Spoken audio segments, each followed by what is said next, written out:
agriculture guy. 12-15% of the agriculture products, corn and wheat, sunflower oil, come through that Black Sea. And fertilizers come from that area as well. So there actually is going to be a famine in 1 to 2 years from now. I think 2 years from now will be even worse. We are on the precipice of a global food crisis. We are not expecting a food shortage here at home, but we are acting to bolster food security around the globe, both unilaterally and in conjunction with allies. Well, there you have it, folks. The most trusted source in America right now, Jen Psaki, tells us that there's most likely they're not really expecting any food shortages here in the United States. I don't know about you, but I'm not typically a person that would ever panic. But when I hear Jen Psaki say that they're not expecting any food shortages here in America, there almost a little bit of panic starts to well up in me. Not quite, but I mean, you can hear that and take it for what it's worth. But by listening to Senator Marshall out of Kansas and the CEO of Goya Foods and many, many others that I have talked about here on this channel, and you've probably seen on your own, I don't know that there's too much of a question anymore of, are there going to be food shortages internationally? Are there going to be food shortages in other countries? I think we're already seeing that in a lot of places. We've already seen riots and civil disturbances in certain countries because of the high food prices and the lack of foods. A lot of people have already accepted that. But the question still remains is, are we going to see food shortages here in America? And honestly, I can't answer that. I think we're going to see some, for certain. I think we're definitely, absolutely going to see higher and higher food prices. We already have seen higher food prices. Most foods right now are around 10% higher than they were just the start of this year. And so the possibility of those foods going up another 5, 10, even 20% by the end of the year is a very real and likely scenario. And it's possible that they go up even higher than that. But will there be shortages? And that's something that I talked about yesterday. I mean, shortages to the level of a famine level where people are really struggling just to survive and have enough food to keep them alive. That's a question that we can't really answer. But I can tell you something that's not really been factored in yet on all this. When you have a global famine, or even just a large regional famine, and you have another part of the world that is doing fairly well, at least better than where you're at, and they're able to produce a lot of food, what happens is migration. You have famine migration, where people just realize that they can't survive where they're at, and they're going to do everything they can to go to a place where they can possibly have a better chance of surviving. And so that's something else that I want to talk about, because I don't think it's been talked about too much with all this global food crisis talk.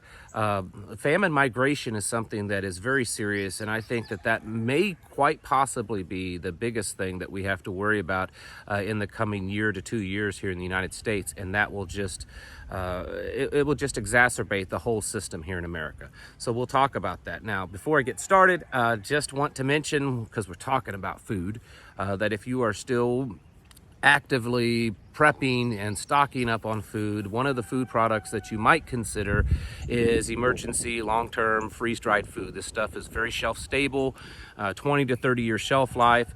It's already cooked, it's ready to go. You just have to add hot water to it, and it's restaurant quality. If you go to preparewithtravis.com, I work with My Patriot Supply, and they offer some of the best quality and best priced emergency food out there.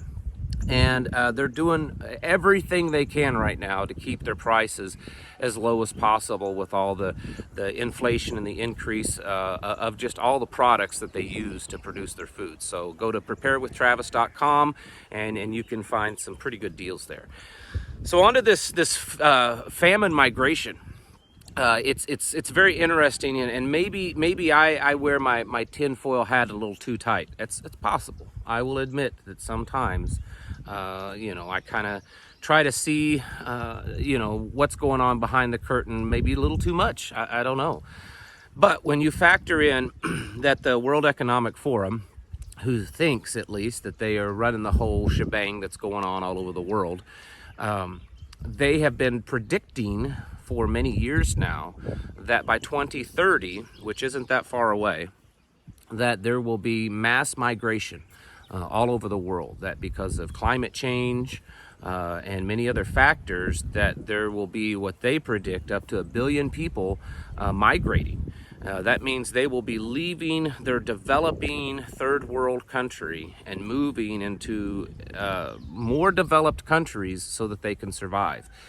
And if America, if we keep bragging about the fact that, well, you know, this international food crisis is going to be really bad for a lot of people, but we're the biggest farmers in America. I mean, we produce the most food. And even though our food production may be down a little bit because of many different factors, there may not be as many acres planted this year. There may not be as great a harvest because of droughts and fertilizers and all this other stuff. We're still producing a lot of food.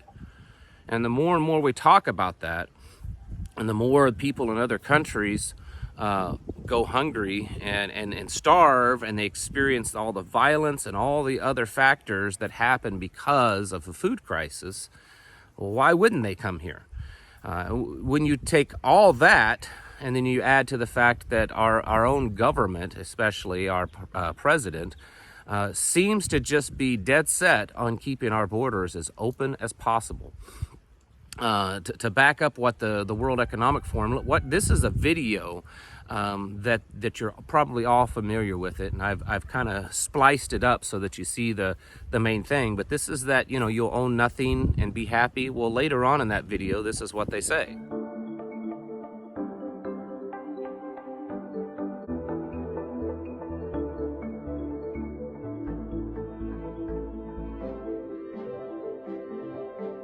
So you'll own nothing and be happy, but there's going to be lots and lots of people coming to your country because, you know, you're the most prosperous nation on the planet, and they're going to be coming to your country and dividing up what you already have. You know, I mean, it doesn't take a genius to figure out if there's X amount of food available and the population increases by millions or hundreds of millions.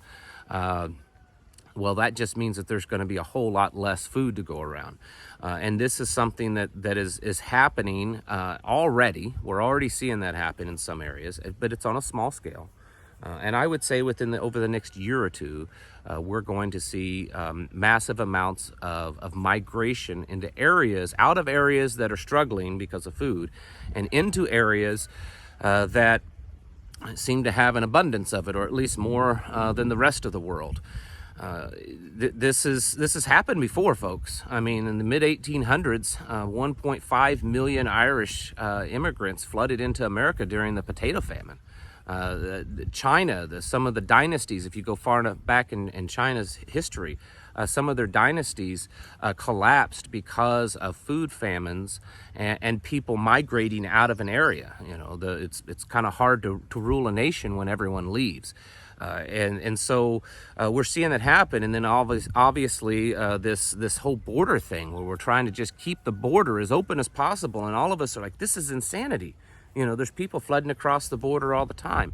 Well, it's quite possible that the long-term reason for this is because they know that there's a coming flood of migrants, and they need to have that border as open as possible. Listen at this quote here.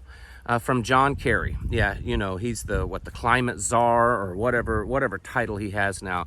But he's talking about you just wait and see when, you know, hundreds of millions of migrants, of people leaving their area, coming across the border because of food crisis. Listen at this. We're already seeing climate refugees around the world. If you think migration has been a problem in Europe from the Syrian war, or even from what we see now, wait till you see 100 million people for whom the entire food production capacity has collapsed. So this right here just kind of backs up everything that I'm saying. This isn't, you know, for all the naysayers that say, well, yeah, it's going to be bad in other countries. I mean, the Middle East, Africa, even Europe, they're really worried in Europe that they're not going to have enough food And China is the most populated country on the planet. They're worried that they're not going to have enough food. That's why they've been stockpiling food for the last few years. Well, who is the one that makes all the food that has more food than they need? Well, there's really one and only country that has more food than what we need, or is capable of producing far more food than we could ever eat, and that's the United States. And so as these countries and regions all over the world, China, Europe, Africa, the Middle East, all over, when they start realizing that there's no food and there's not enough for them to eat, and they're starving to death, and things are getting real bad where they're at, but yet there's this one country across the sea that has plenty of food. I mean, it may cost more, but they have plenty of food, and they're not going to have to pay for it, because if they flood in as a refugee, then the government's gonna take care of them. Where do you think they're all going to go? Do you think that the border crisis, I read the other day that there's around 7,000 a day coming across, and they expect that number to reach at least 18,000 a day by the time that this Title 42 is done? Do you think that it's going to get worse? Do you think it's going to get less? Do you think people are not going to come across the border, or not going to try to get here and seek refugee status as the food crisis worsens? Of course not. They're going to come here. And you might say, well, we've got plenty of food. Really? Do we have plenty of food to watch millions, tens of millions, maybe even 100 or so million people flood across the border? What do you think that's going to do to our economy? What do you think that's going to do to our food supply? It's happened in the past. This is something that the World Economic Forum is talking about and actually pushing. I mean, I think that it's part of their agenda to do this. And we have talked about it on here, that the far left just seems just so dedicated and destroyed America by allowing everyone in the world to just flood in here. And here we are in a position, in a place and time that a global food crisis is happening right before our eyes, a global famine. And by a year from now and 2 years from now, it's probably going to get even worse.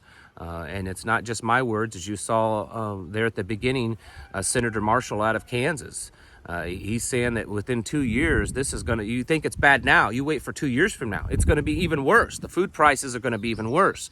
The availability of food is going to be even worse. This is a very serious crisis. And many people are publicly stating that now.